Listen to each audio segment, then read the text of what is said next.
thanks everyone for joining today. I wanted to start just by asking a question. How many here, as part of their job, are concerned about, in one way or another, vulnerabilities? Pretty much everyone here, right? Okay, so how many have been doing that for more than 5 years? About half the room. How many have been doing it more than 10 years? A few more people. All right.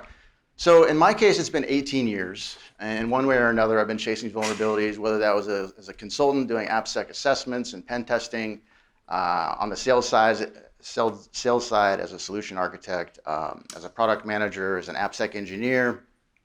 So it's been 18 years for me. And then this thing in 2020 happened called SolarWinds. And 18,000 organizations were affected.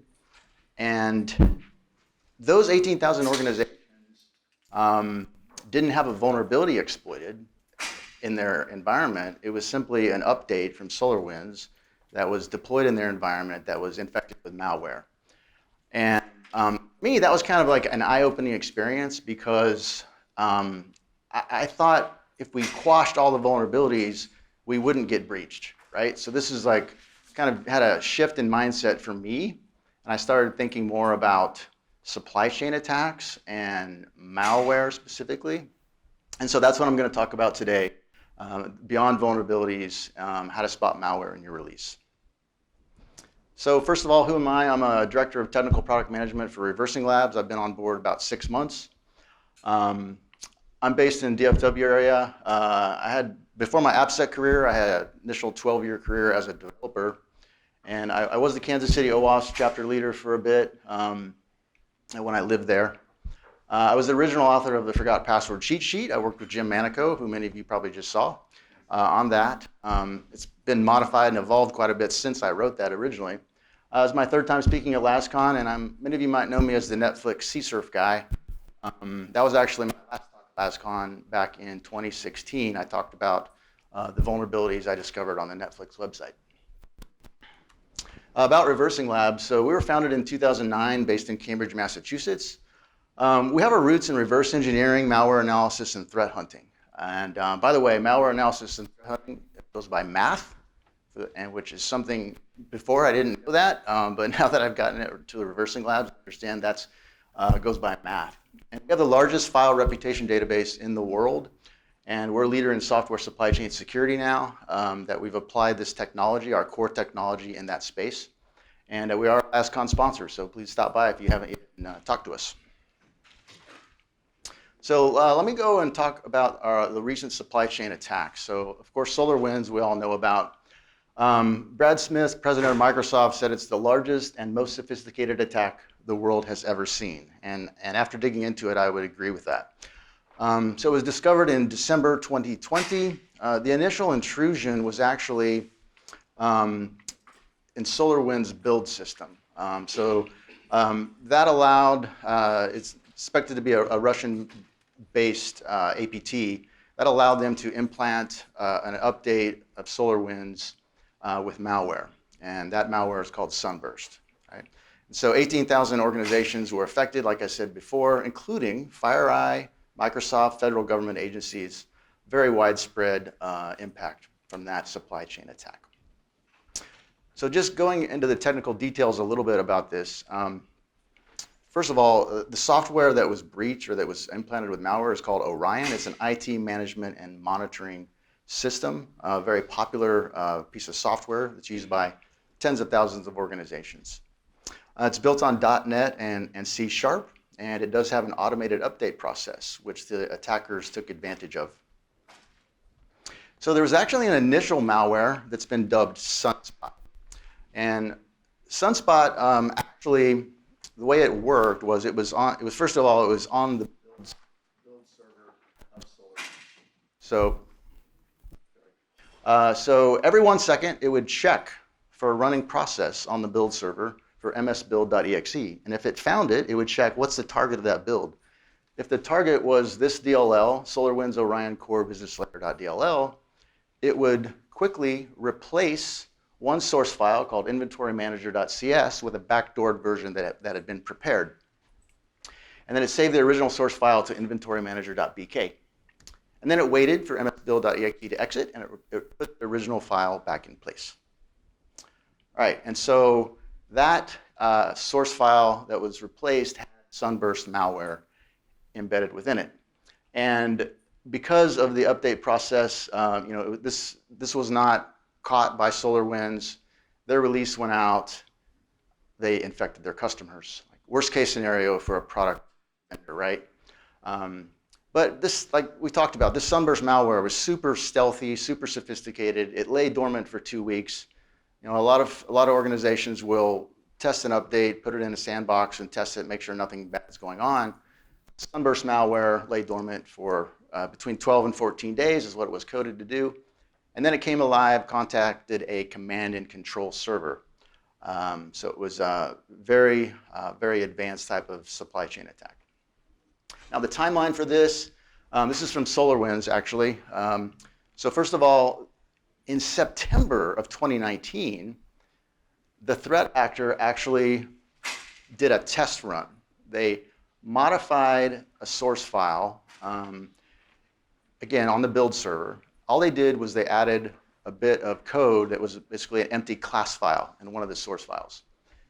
And they wanted to see if they would be caught from that. And it didn't happen. They were successfully, on that test run, they observed that they could modify the source code without any ramifications or getting caught. So, and what happened is 4 months went by. In that time, they prepared the Sunburst malware. And then that was deployed in February of 2020. And actually, the release to customers happened around March 2020. And then in June, the malware was removed. But in that time, over 18,000 organizations had updated their Orion software and were infected. And then eventually, in December, it was discovered that this had happened. So it was many months of that malware functioning before it was caught. So I wanted to compare now to two very well-known incidents, Equifax and SolarWinds. So I'm sure, how many remember Equifax, right? 2017. And so what happened there, if you're not familiar, Equifax was using Struts, Apache Struts framework in some of their websites. There's a known remote code execution vulnerability that came out. Equifax, however, did not patch in a timely manner. So they got popped.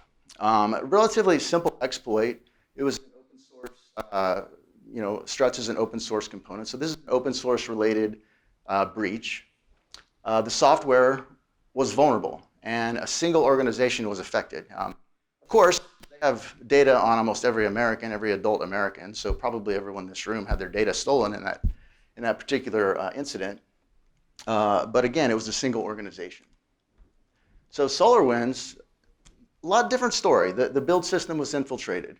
Malware was inserted into the product update. The automated update process took care of deploying or distributing that attack. It was targeted, highly sophisticated, planned, evasive. Contrast that to what happened at Equifax. And it's not related to open source, right? So here the software was malicious. It wasn't vulnerable. And 18,000 organizations were affected. So significant differences in those two attacks. All right, but also wanted to ask, how many here got their check from the Equifax settlement? Anybody? Anybody submit their claim? Wow, no one else? Okay, I did. I wanted my money, and I got a check last December for $5.21. So you didn't miss out on much. I know some folks actually got a check for like $20. I don't know how they got 4 times as much as me, but that was a great settlement there. Okay, the other supply chain attack I wanted to talk about happened this year, and that was 3CX. And hopefully you'd got a chance to sit in Andy Lewis's talk yesterday where he talked about some lessons learned from this supply chain attack. But essentially, 3CX is a voice over IP product vendor.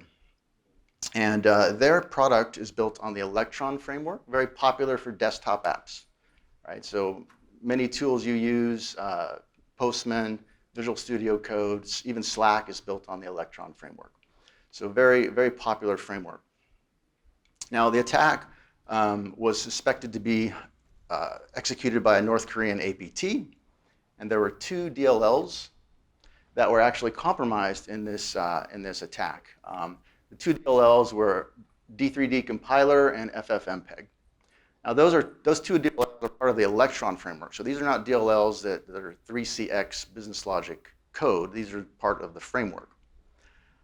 However, the attackers had access to their build system, and they had decided to use a tool called SIGFlip, and they modified the D3D compiler DLL to add encrypted shellcode to the appendix of the digital signature. And this is something I didn't know, but this tool, this SIGFlip tool, allows someone to add data to an existing signed DLL or any EXE even, and not invalidate the digital signature. And this is like a kind of a known issue, and there was a tool written to take advantage of this. It's a Microsoft signing issue, to be honest, that they're not going to fix. It's a known issue. So another DLL was just swapped out. FFmpeg was swapped out with a different version that loaded the shellcode from the D3D compiler DLL. Right? So, and it decrypted it, and then it executed that shellcode. And what the shellcode actually did was download a list of command and control servers from a GitHub repo. Believe it or not, it's super interesting the way they did this. And in case of 3CX, they have hundreds of thousands of customers using their product. And I couldn't find an exact number, but the CEO of the company said hundreds of thousands were impacted. In other words, hundreds of thousands downloaded the Trojanized update. And there's a really good blog here with a link that my company wrote up, our co-founder and chief software architect. So that's a really good information on that blog for you. Okay, so now we've reviewed some of those supply chain attacks. I want to talk about going beyond vulnerabilities and how to potentially stop some of these very novel supply chain attacks. So just quickly, the differences I call vulnware versus malware. So malware is just software. It may have 0 vulnerabilities. It's just software that behaves in a malicious way.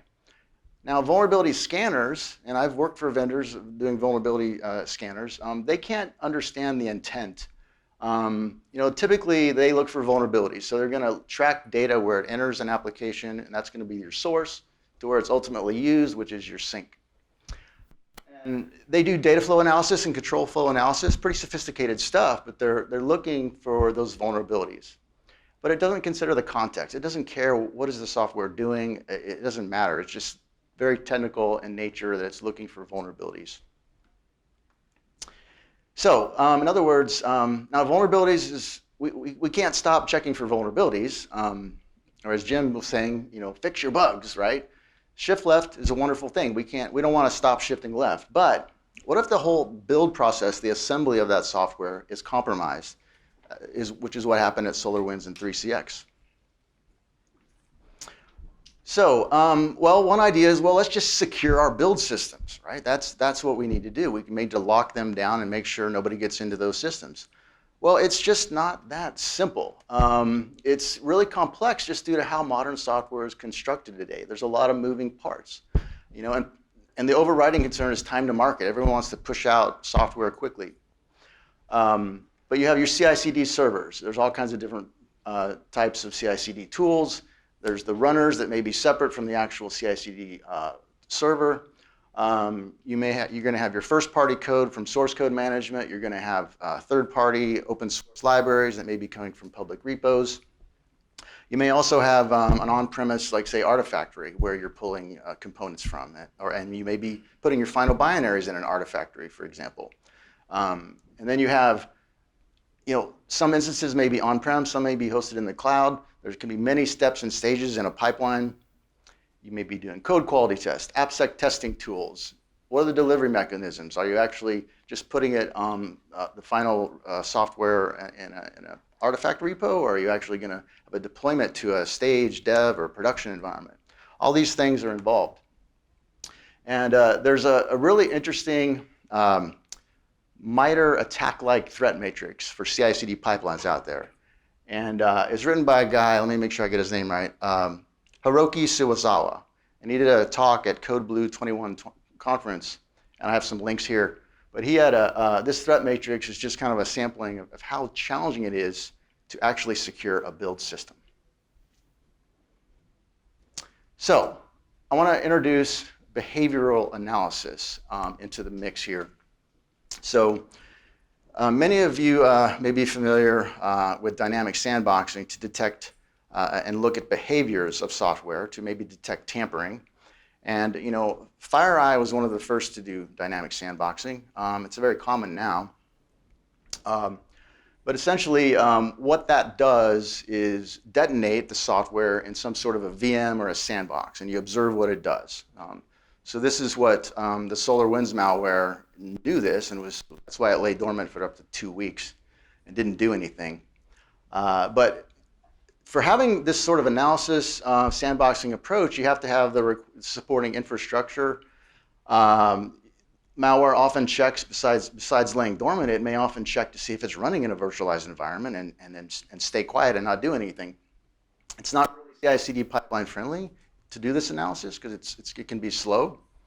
And I have a funny story about dynamic sandboxing is this is when I was a consultant. I was doing AppSec stuff and just like, you know, web app pen testing and whatnot.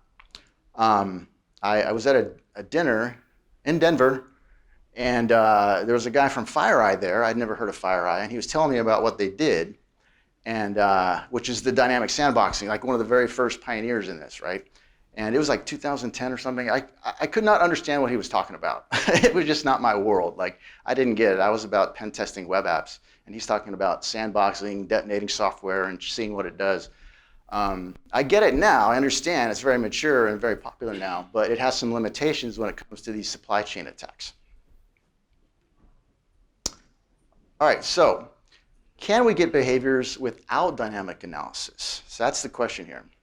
And the answer is yes. There's a thing called static binary analysis, where this type of analysis can unpack or deconstruct a software package. And it's not anything new. It's been around for decades. There's vendors out there that do static binary analysis. I mean, I worked for one. I worked for Veracode. They do it, looking for vulnerabilities. Black Duck has a binary analysis.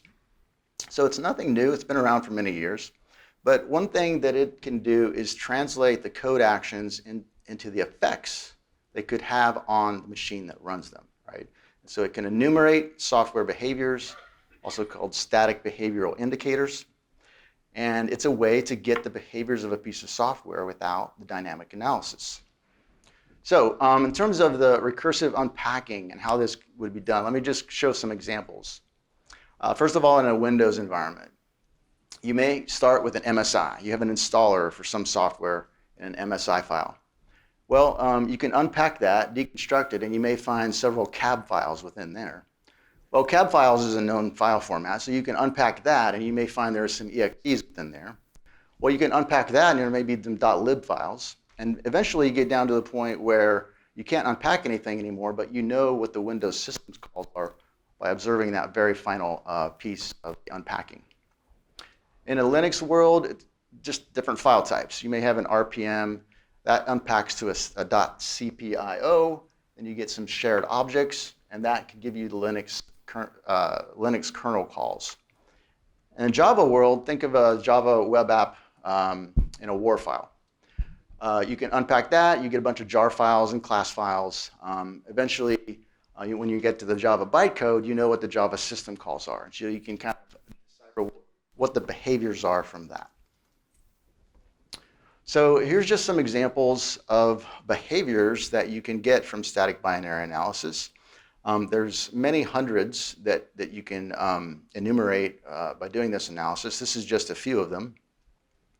And there are some that are almost, inherently suspicious behaviors.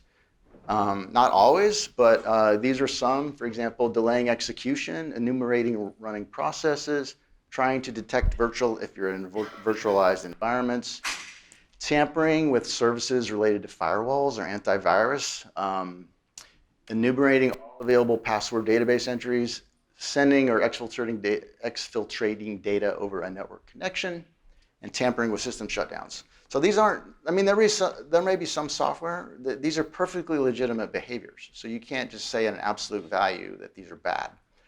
But we'll talk about how you might be able to do an analysis to understand what is potentially suspicious. So like I said, the challenges here with this behavioral analysis is that software does have a huge range of acceptable behaviors.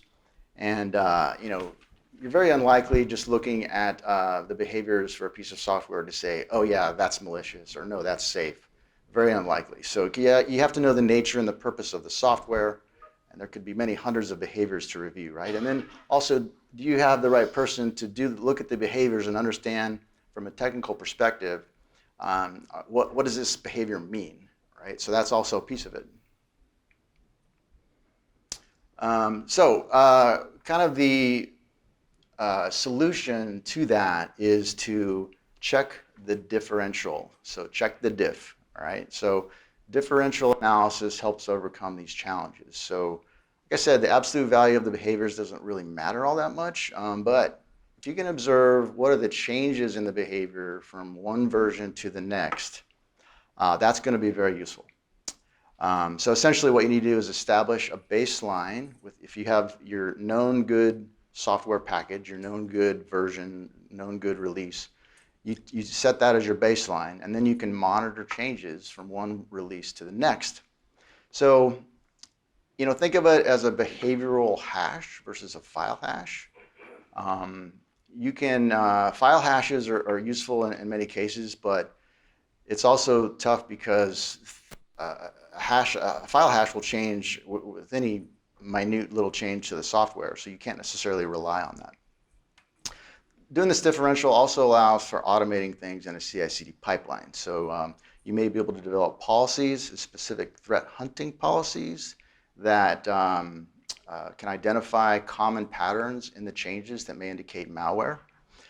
So you can surface those diffs in the analysis in an automated way. You classify them according to level of suspiciousness. So let's look at the SolarWinds example if we do this type of analysis. I already talked about kind of how this attack worked. So on the right, we have the known good DLL that was before the malware was introduced. And it has a particular size, a particular SHA-1 hash value. The next version that was released that had the malware was essentially a little bit larger. There's nothing wrong with that. I mean, when you release software, it's probably going to be bigger the next release. And obviously the hash is different because of that, right? Now, if we look for vulnerabilities, we scanned it with all the SAST tools and all the different SCA tools. We didn't find any new vulnerabilities introduced. Well, that's good, all right? So everything's fine, right? Well, the static binary analysis comes up with 26 new behaviors in that second DLL. And these are the ones that were found. Several of them, 6 in particular, were very unusual and to be seen being introduced as a new behavior in just like a minor update. Like, for example, referencing the Windows 32 base API and the NT base API client DLL. That's actually very unusual for a new version suddenly to start checking low-level Windows APIs. Enumerating system information using Windows management interface. Reading information about one or more processes. Tampering with system shutdown. That's a huge red flag. Why would this DLL in a minor release be doing things with system shutdown? And also tampering with user account privileges. And so those identifiers, the BH numbers, those are just IDs that we've developed to enumerate all possible behaviors, and it's helpful to have a numeric ID like that. So that's why I just wanted to put those there. Now let's look at 3CX in a similar way. So we see the initial version in the green had about a 97 megabyte size. The second modified version with the malware, that file was slightly larger, not a lot, a little bit larger, but obviously the hash is different again.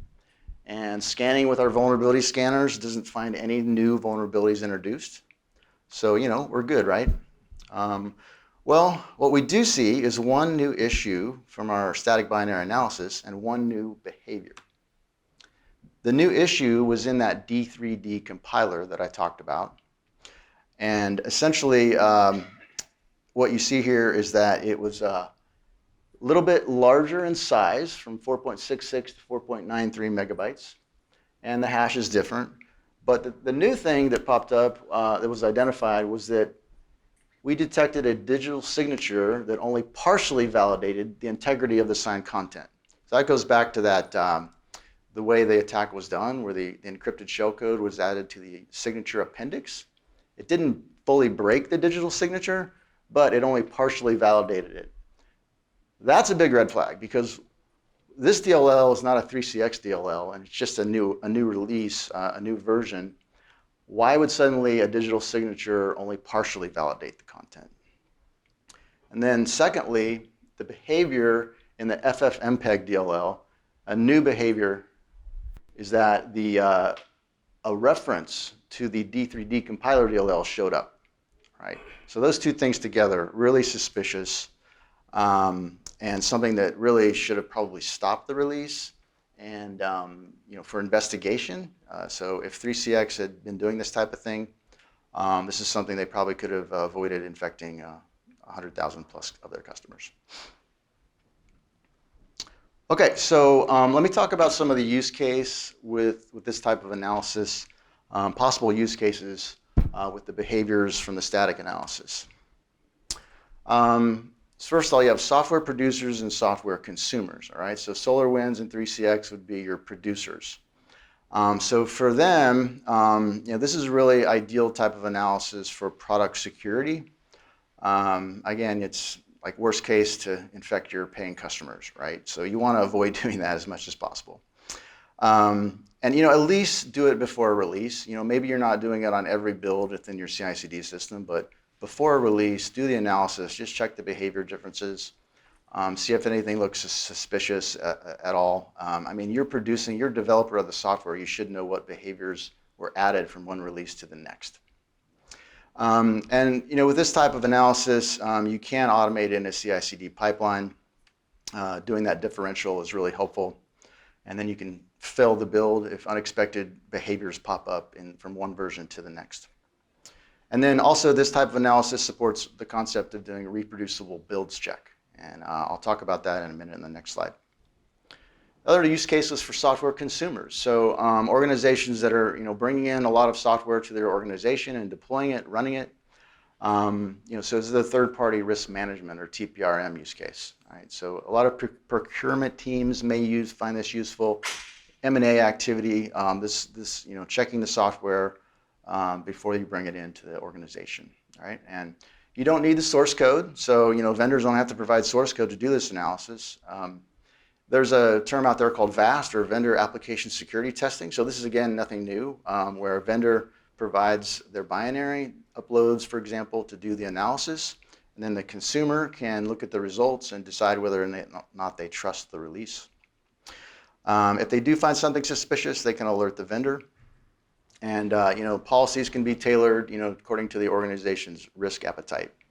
And you can automate the approvals. Like if nothing is found, no human needs to look at it. It can just pass through. All right, so reproducible builds. So this is another use case.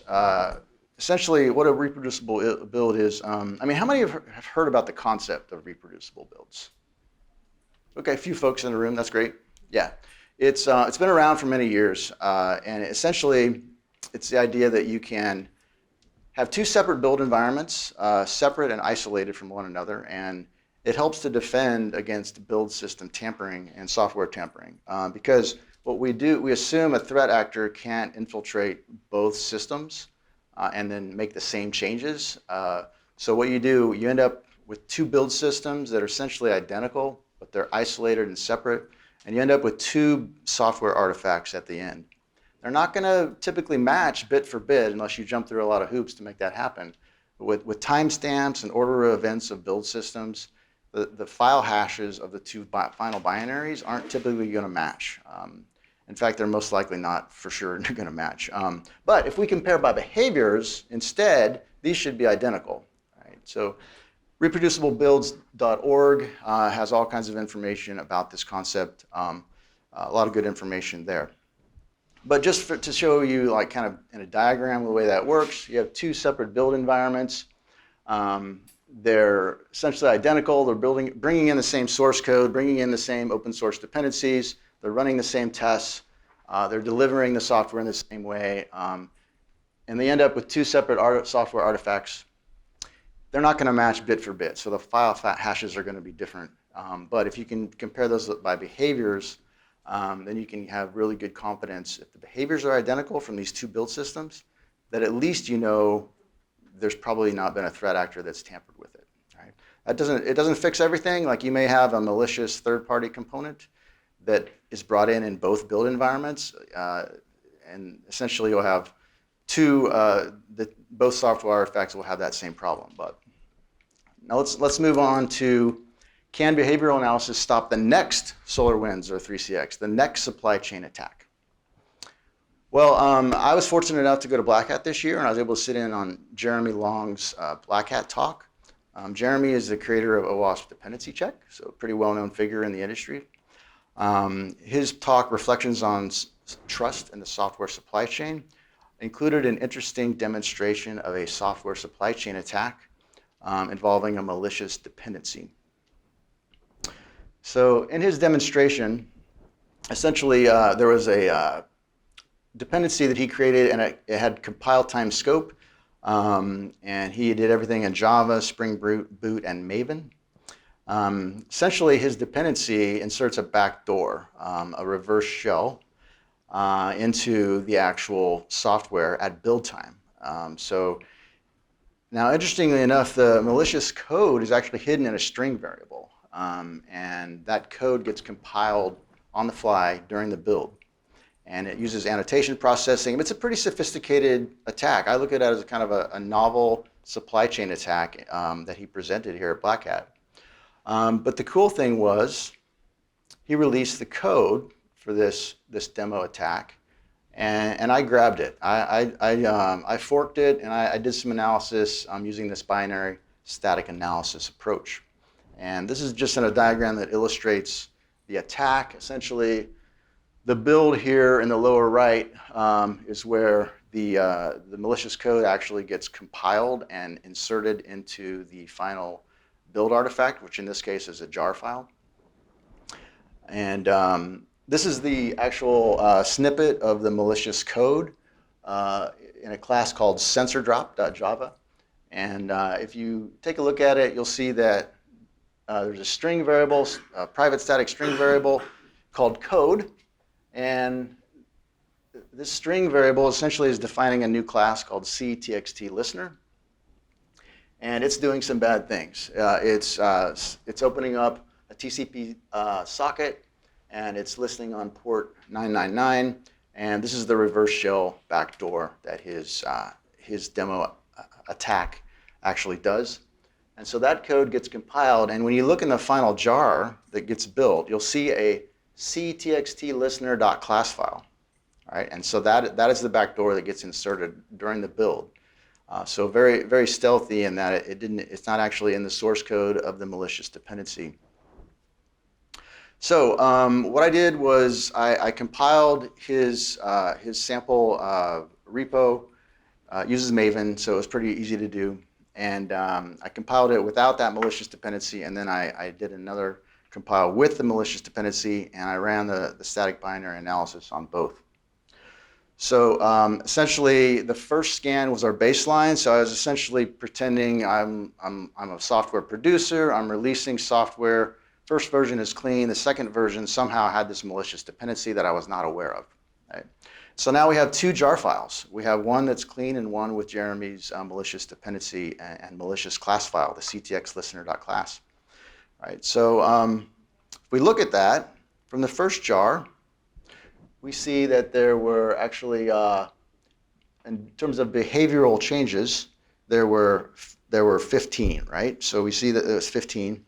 And now 2 of the changes were just, okay, the file size changed and the hash changed. That's not interesting. That's really, what we care about is 13 new behaviors showed up, including, creating a process, opens a TCP socket to a remote server, receives data from a socket, sends data on a socket. All these things are new behaviors. Like, why is the software suddenly doing these things? Like, shouldn't the earlier, previous version have done them as well? So these are red flags. And so I think from that analysis, we can kind of see, actually, this analysis can stop the next software supply chain attack. So check time. Okay, so I think I have time for my demo. So I wanted to make sure I had time for the demo. I wanted to show an analysis here in a CI/CD pipeline of this type of approach. So let me jump over, and I'm going to pull up, first of all, the demo I'm going to be doing. I'm going to be doing in Jenkins. So essentially, I have a GitHub repo here called Struts Showcase, and the basis of this demo is a set of code that actually is released with the Struts framework. They call it the Struts Showcase web app. It's just it's a sample web app. It has real functionality. It's released with Struts, and I grabbed from Struts 2.5.28. I grabbed the code, and you see that here. And my Jenkins file, I have a Jenkins file that defines my Jenkins pipeline. So if I open that, you can see that essentially first stage, I'm building that code with Maven. And maybe I can make this a little bit bigger. Okay. The second stage is actually going to, it's called our test stage, our RL test. And this is where we're going to do our static binary analysis scan. So you can see here we're doing the scan. What are we scanning? We're scanning that WAR file that we just built in the previous stage of the pipeline. And then we're going to generate some reports based on that scan. And then I have some post-build steps in the pipeline to archive off the artifacts, like the Cyclone DX JSON, the SPDX JSON, and the HTML report as well right here. All right, so first of all, I ran this scan twice, and I scanned the same code, and I'm going to go to the diff. So I only have one item in the diff here, and what is that item? Well, let's see. We have one file that changed. We have our struts war file. Well, what changed? Let's expand that, and we see, well, the hash changed. Okay. Well, when I did these runs before, I didn't change any code. I did the exact same build 2 times in a row, and this kind of shows you the problem with reproducible builds, right? I didn't change any of the code. I did the exact same build twice. I got a different hash of the war file. Right? So this is due to timestamps and things like that affect the end of file. The hash is different. Right? So what I'm going to do now is go back, and I'm actually going to go in and modify the source code for this Struts Showcase app, and I'm going to insert some malicious code. I need to go to the action folder, and I have this in the JSP eval action Java file. I actually have some simulated malicious code ready to go here. It's commented out right now, so I'm going to edit. I'm going to uncomment the code and commit those changes. And go back to Jenkins, and I'm going to do my build. So this is going to pull in that source code change that I just made. Let me show you what while that build runs. Yeah, it's running. Let me show you what that code looks like. So essentially, I'm just kind of simulating somebody modifying the source code surreptitiously, similar to what happened with SolarWinds and 3CX. And I'm opening a file here to the password file, and I'm opening a file input stream and reading in those bytes, converting it to a string. So now I have a string variable with all with the password file there contained in it. opening up a URL to a fictitious endpoint, and then I'm creating an HTTP URL connection, but I'm sending the data in an HTTP request header called exfil. Right? So essentially, I'm stealing the password database from this the server here. Right? So that's the code that I've added. Let's go back to our build. Okay, our build is still running. Right now it's on the test phase. Last time I did this, it took 1 minute and 31 seconds. You can kind of see, like, when I did this at the hotel, it was faster. It was only 34 seconds. The Wi-Fi here is not as good as my hotel's Wi-Fi. What we're gonna wait till this finishes. While I got a minute, any questions? I've been running through this pretty quick. Yeah, you mentioned something about like partial validation of a digital signature. I've never really heard of that. Is that a special tool, or I thought it was like pass or fail sort of, right? Yeah. I was just curious more about that. Yeah, the partial failure of a digital signature. Until 3CX happened earlier this year in April, I was not aware this could happen either. But essentially, there's a way with that tool. In the digital signature, there's an appendix section, and you can actually insert data in that appendix section. You have to do it in the right place. But Microsoft's validation or verification of the signature doesn't look at that part of the file. It doesn't include that in its validation. So, and the tool is called SigFlip. And it's actually available on GitHub if you do a search for it. And it was highly suspected to be used in that 3CX attack. So maybe a year from now, Microsoft will fix that. Maybe. I mean, I think they've announced they're never going to fix it. I said, if you actually look at that particular issue, it's like a known issue. There's some Windows settings that you can change in the registry to actually do the full validation, but no one ever really does that. So yeah, it was new information to me as well. So all right, our build is finished. Thanks for that question, by the way. So let's check the report. Let's see what we have in terms of the diff now. So now we have a diff with 3 changes. All right, before we only had 1. So I've changed that code. Let's see what our changes are. Let's go down and let's look at only behavioral changes. All right, so I'm going to flip that toggle, and here is the class file that I had edited the source for. And first of all, one of the changes is the hash change, of course. But here's what's interesting. The 11 new behaviors have popped up. See the little green with the plus? That means it's a new behavior in this release, in this war file. Or in this case, it's looking at the bytecode in the class file. And so kind of the source that I showed you, these behaviors kind of map right to those source files. It connects through HTTP. It contains IP addresses. It opens a java.net.url connection object. It creates a file input stream, and it reads from a file. It opens a file for read. So all these things you saw in the source code, that's translating into the behaviors in this static analysis that I've done. And so just to illustrate the point here, I've done this analysis in a pipeline. I didn't do an upload. So I'm really big into automation, and I kind of focus on the use cases for developers and DevOps teams. So if you can automate this type of analysis in your pipelines, you can potentially stop the build based on suspicious behavioral changes. Now, doing the diff is very important. You can't do it just like looking at it alone. It's very important to have that baseline and then look at the differences between releases. Now, in some cases, the changes you see in behaviors are perfectly legitimate, right? In most cases, you're not going to often be infected by malware in the build system.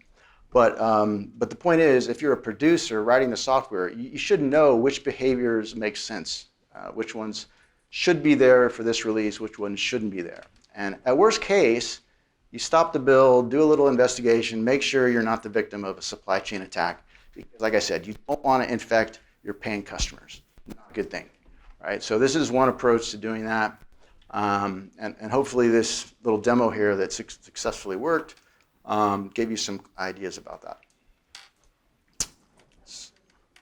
All right. I'm just going to wrap up here.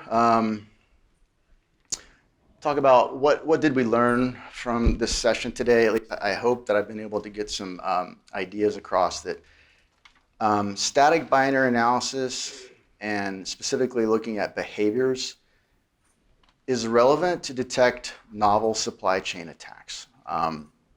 There are different use cases. Software producers like the SolarWinds and the 3CX can be really useful, but also software consumers or the third-party risk management use case is another potential way to use this type of analysis. The differential analysis, I do want to stress that a lot. Just talking about behaviors alone is not enough because of the vast variety of software that's out there, and you need to understand what's different from one release to the next, essentially. And we do see that this, since it's static, it's a lot faster than a dynamic sandboxing approach because you don't even need as much infrastructure as well. And so this can be integrated into a CI/CD pipelines, which is super important for automation. And then, finally, past supply chain attacks, they can actually be a guide to craft specific threat hunting policies. And so in the case of SolarWinds, there was a set of unusual and unexpected behaviors appearing in that DLL. Right? With 3CX, there was a couple things that happened. There was a problem with a digitally signed file between the two releases. So that was kind of a red flag. And then also a new reference, which was a new behavior, popped up to that file that had the partial digital signature. And then the Jeremy Long's Black Hat demo, we saw that new behaviors appeared related to remote network connectivity. And then the final one is my little CI/CD pipeline demo.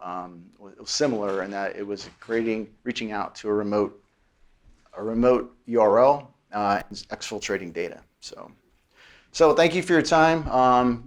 And if anyone has any questions, I'll be around.